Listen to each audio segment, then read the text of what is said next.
तपाईँ धमलाजी किन जानुभयो सक्सेसफुल पर्सन धमला जानुभयो के सोचेर जानुभएको थियो तपाईँ धमलाजीका ल भन्नुहोस् त तपाईँ के सोचेर जानुभएको थियो तपाईँलाई त्यही होइन तपाईँ फसेको गजब बेइज्जती है होइन त्यही फस्यो भने तपाईँ कहाँ फस्यो बिलले नेसनली ट्रोल नै भयो त्यही है तपाईँ त्यो त्यसपछि त मलाई त तर एनी पब्लिसिटी गुड पब्लिसिटी हो क्या खासमा त मलाई त्यस्तो लाग्छ यार होइन त त्यहाँबाट 2-3 लाखले बढीले चिन्यो होला झन् त्यो राम्रो हो नि त त्यहाँबाट चाहिँ चिनेको त्यहाँबाट चाहिँ होइन गाली गर्ने मान्छे अझ बढ्यो अबे साले आई थिङ्क मलाई त के लाग्छ भने कसो जो मान्छे सक्सेस हो त्यसैले गाली गर्नु त होइन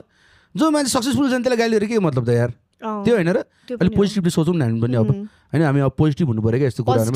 होइन अब यस्तो कुराहरूले अब लिङ्गर गरेर बस्यो भने त टेन्सन भयो नि त जिन्दगी त यार बिहान गाली भने जस्तो होइन त अब हामी पोजिटिभ हुनुपर्छ अब है इलन मस्क अनि त्यसो बिल गेट्सहरूलाई पनि कति गाली आउँछ नि त आउँछ के हो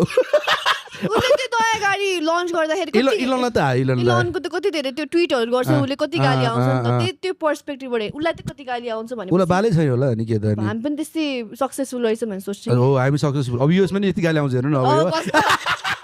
टिकटक सक्सेसफुल एउटा हाहा गरेर पैसा कमाउने एउटा बुरुक गरेर पैसा कमाउने